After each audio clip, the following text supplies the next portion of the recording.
नमस्कार। प्रादेशिक समाचार दर्शन के आज के अंक में आप सभी का स्वागत है।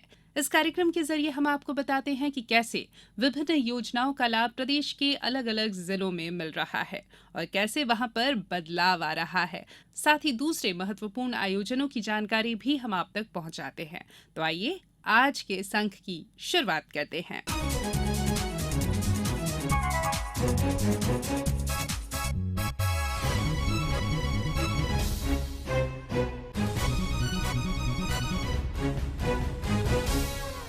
महंगा होता इलाज और आम नागरिकों के हाथ से दूर होती दवाइयों के कारगर समाधान के लिए केंद्र सरकार द्वारा प्रधानमंत्री जन औषधि केंद्र संचालित किए जा रहे हैं, जिससे लोगों को सस्ती दवाइयां उपलब्ध हो रही है। इससे अशोकनगर के नागरिक भी लाभान्वित हो रहे हैं। और ब्यौरा हमारे संवाददाता से। ग्लोबलाइजेशन के इस युग में आम नागरिकों को इलाज कराना महंगा हो रहा है तथा मल्टीनेशनल कंपनियों की दवाइयों की कीमत आसमान छू रही है। इस बात को ध्यान में रखते हुए केंद्र सरकार ने एक योजना लागू की है। देश के प्रत्येक जिले में प्रधानमंत्री जन औषधि केंद्र खोले गए हैं। इन केंद्रों के माध्यम से आम नागरिकों को सस्ती दवाइयां मुहैया करवाई जा रही हैं। अशोकनगर जिला मुख्यालय पर विगत 5 वर्षों से जन औषधि केंद्र संचालित किया जा रहा है। जन औषधि केंद्र के संचालक महेश श्रीवास्तव ने बताया कि इस केंद्र के माध्यम से कम मूल्य पर आम नागरिकों को जेनेरिक दवाइयां उपलब्ध करवाई जा रही हैं। यह दवाइयां मल्टीनेशनल कंपनियों की ब्रांडेड दवाइयों के समान ही प्रभावी सिद्ध हो रही हैं। आर्थिक रूप से कमजोर नागरिक इन दवाइयों से लाभान्वित हो रहे हैं। जन औषधि केंद्र पर लगभग 1800 प्रकार की दवाइयां रखी गई हैं। डायबिटीज़, हृदय रोग, चर्म रोग सहित विभिन्न रोगों की दवाइयां जो बाजार में महंगी कीमत पर आम नागरिकों को खरीदना पड़ती थीं, वह दवाइयां अब जन औषधि केंद्र पर लगभग 80% कम कीमत पर उपलब्ध हैं।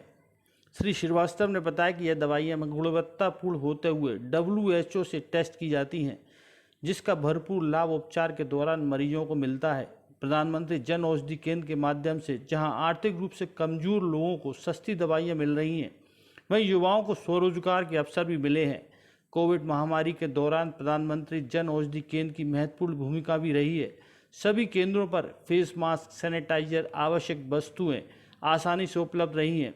जाहिर है, जहां प्रधानमंत्री जन औषधि केंद्र जिले के मध्यम वर्गीय परिवारों को सस्ती दवाई उपलब्ध करवा रहा है, वहीं जेनेरिक मेडिसिन के माध्यम से स्वदेश की भावना भी जागृत हो रही है और आमजन लाभान्वित हो रहे हैं। समाचार दर्शन के लिए अशोकनगर से डॉक्टर नीरज शुक्ला की रिपोर्ट।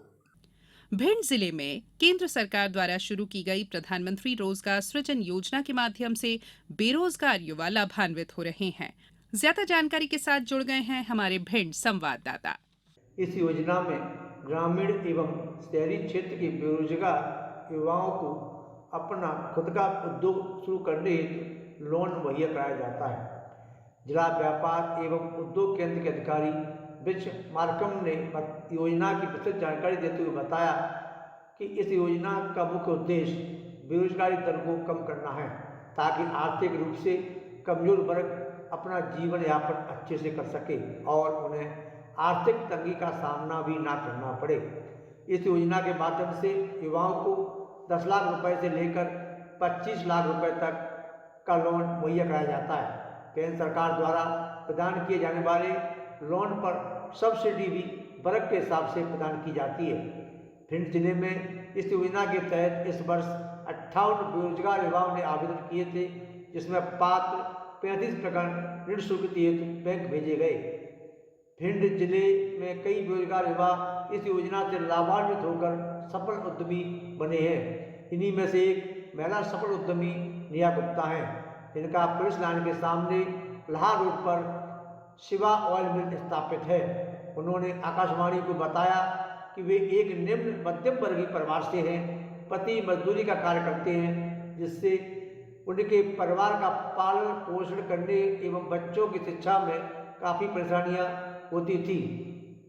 उनके द्वारा जिला व्यापार एवं उद्योग केंद्र भिंड से संपर्क किया गया, जहां उन्हें ऑयल मिल लगाने का सुझाव देने के साथ प्रधानमंत्री रोजगार सृजन कार्यक्रम योजना के संबंध में जानकारी दी गई। नेहा गुप्ता ने बताया कि उक्त योजना अंतर्गत ऑयल मिल की स्थापना हेतु 25 लाख रुपए ऋण प्रदान करने हेतु ऑनलाइन आवेदन किया गया। उद्योग विभाग द्वारा आवेदन पत्र को अनुशंसित कर वित्तीय संस्था सेंट्रल बैंक ऑफ इंडिया शाखा पांडरी जिला भिंड में भेज दिया गया। ऋण राशि 25 लाख रुपए प्रदान किए जाने के बाद उन्होंने सेवा ऑयल मिल स्थापित किया। उनकी इकाई में वर्तमान में 8 स्थानीय व्यक्तियों को स्थायी रूप से रोजगार मिल रहा है तथा उत्पाद के विक्रय से न्याय गुप्ता के परिवार की आय में वृद्धि हुई है, जिससे उन्हें परिवार के पालन पोषण में काफ़ी सहायता मिली है। प्रादेशिक समाचार दर्शन आकाशवाणी के लिए भिंड से अनिल शर्मा। प्रधानमंत्री जीवन ज्योति योजना का आगर मालवा जिले में भी प्रभावी क्रियान्वयन किया जा रहा है। इस बारे में और अधिक जानकारी के साथ जुड़ गए हैं हमारे आगर मालवा संवाददाता।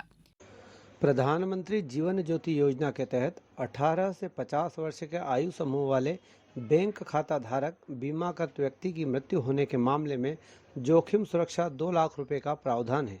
योजना में बैंक खातेदार अपनी प्रीमियम राशि का अपने खाते से ऑटो डेबिट के लिए सहमति भी देते हैं।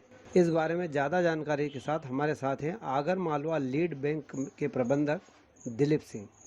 और ये बीमा राशि जो इसके अंदर किसी भी कारणवश मृत्यु होती है तो 2 लाख रुपए कस्टमर को मिलता है और ये हर साल रिन्यू होती है। ये पॉलिसी 1 जून से 31 मई तक लागू रहती है और आगर मालवा जिले में अभी तक 91,780 कस्टमर्स ने ये लिया है। नहीं, इसके अंदर सबसे बड़ा फायदा ये है कि किसी भी कारणवश अगर मृत्यु होती है कस्टमर की तो उनको 2 लाख रुपए जो है वो उनको मिल जाता है। बस इसके अंदर अपने कस्टमर को ये चाहिए होता है कि मई के अंदर उनके खाते से 436 रुपए का डिडक्शन होता है प्रधानमंत्री जीवन बीमा योजना के अंतर्गत। तो उस समय अपने खाते को एक्टिव रखें और खाते में अपना पर्याप्त पैसा रखें ताकि उनका प्रीमियम भर सके। प्रादेशिक समाचार दर्शन के लिए आगर मालवा से मैं महेश शर्मा। छिंदवाड़ा जिले में खरीफ ऋतु में लगभग 3 लाख हेक्टेयर क्षेत्रफल में मक्के की फसल ली जाती है, जिसके चलते देश प्रदेश में छिंदवाड़ा जिला कॉर्न सिटी के नाम से ख्याति प्राप्त किए हुए है। इसी पर पेश है हमारे छिंदवाड़ा संवाददाता की रिपोर्ट। मक्के के उत्पादन में छिंदवाड़ा देश के अग्रणी जिलों में जाना जाता है। राज्य में देश का कुल 14% मक्के का उत्पादन होता है, जिसमें अकेले जिले में ही 13.5% मक्के का उत्पादन होने के कारण इसकी एक अलग पहचान है। छिंदवाड़ा जिले में खरीफ ऋतु में लगभग 3 लाख हेक्टेयर क्षेत्रफल में मक्के की फसल ली जाती है, जिसके चलते देश प्रदेश में छिंदवाड़ा जिला कॉर्न सिटी के नाम से ख्याति प्राप्त किए हुए है। जिले के किसानों द्वारा प्रति हेक्टेयर अधिक उत्पादन हेतु नित्य नए नवाचार किसानों द्वारा किए जा रहे हैं, जिसमें रेस्ट बेड पद्धति का उपयोग किया जा रहा है। इस पद्धति में बारिश होने के पूर्व ही खेत में कतार से कतार की दूरी 60 से 75 सेंटीमीटर रखते हुए रेस्ट बेड तैयार कर लिए जाते हैं। पर्याप्त बारिश होने पर रेस्ट बेड के ऊपर 2 कतारों में मक्के के बीज लगा दिए जाते हैं। इस तकनीक का उपयोग करने से पौधे के अच्छे विकास हेतु पर्याप्त मात्रा में सूर्य का प्रकाश एवं हवा का प्रवाह होता रहता है, जिससे पौधे की वृद्धि अच्छी होती है, साथ ही फसल गिरने से बच जाती है। फसल अवधि में अति वर्षा होने की स्थिति में सुगमता से जल निकासी भी हो जाती है एवं खड़ी फसल में निंदाई गुड़ाई करने में भी सुविधा प्राप्त होती है। इस समय जिले में लगभग 1,500 किसान भाइयों ने रेस्ट बेड तैयार कर खेतों में बुआई का काम कर रहे हैं। ज्ञात हो कि बीते वर्ष में उक्त तकनीक का उपयोग करने से किसान भाइयों का उत्पादन सामान्य रूप से की गई बुआई की अपेक्षा 15 से 20% अधिक उत्पादन प्राप्त किया जा चुका है। इस नवाचार से प्रेरित होकर इस वर्ष जिले के किसान भाइयों द्वारा बड़ी संख्या में रेस्ट बेड अपने खेतों में तैयार किए जा रहे हैं, जिससे जिले के किसान भाइयों को प्रति हेक्टेयर उत्पादन अधिक प्राप्त हो सके। प्रादेशिक समाचार दर्शन के लिए छिंदवाड़ा से मैं राकेश प्रजापति।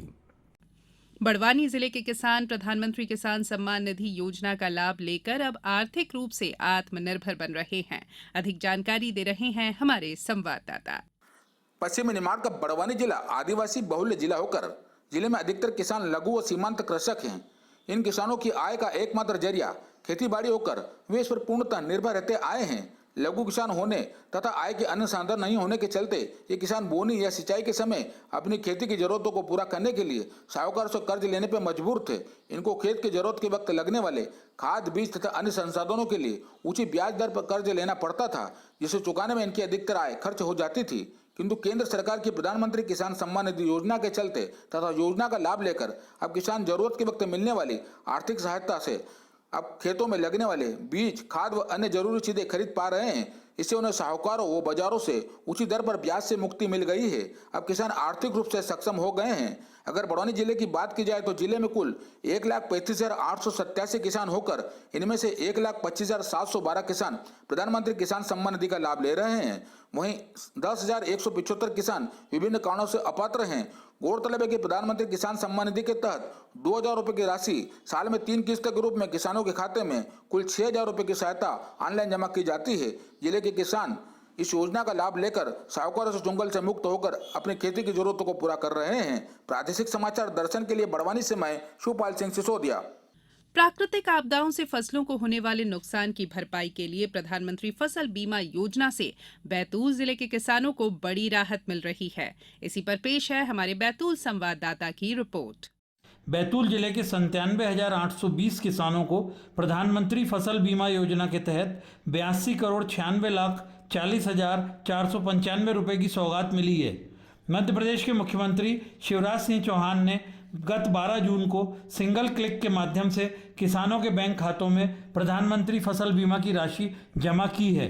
किसान कल्याण एवं कृषि विकास विभाग के बैतूल के एसडीओ रामवीर सिंह राजपूत ने बताया कि वर्ष 2021 खरीफ एवं रबी सीजन में बैतूल जिले में प्राकृतिक आपदाओं से फसलों को नुकसान होने पर जिले के 97,820 किसानों को प्रधानमंत्री फसल बीमा योजना के तहत 82,96,40,495 रुपये बीमा राशि का भुगतान किया गया है। उन्होंने बताया कि बैतूल जिले में मुल्ताई तहसील के सर्वाधिक 24,162 किसानों को 23,94,17,635 रुपये फसल बीमा की राशि का भुगतान किया गया है। किसानों के बैंक खातों में फसल बीमा की राशि ऑनलाइन जमा की गई है। प्राकृतिक आपदाओं से फसलों को हुए नुकसान से राहत के लिए फसल बीमा की राशि मिलने से बैतूल के किसान खासे खुश हैं। एसडीओ कृषि बैतूल श्री राजपूत ने बताया कि बैतूल जिले के अधिक से अधिक किसानों को प्रधानमंत्री फसल बीमा योजना से लाभान्वित करने के लिए सहकारी एवं राष्ट्रीयकृत बैंकों से फसल बीमा करवाया जा रहा है। प्रादेशिक समाचार दर्शन के लिए बैतूल से मयंक भार्गव। प्रादेशिक समाचार दर्शन के आज के अंक में फिलहाल इतना ही। अगले सोमवार फिर आपसे मुलाकात होगी। तब तक के लिए इजाजत दीजिए। नमस्कार।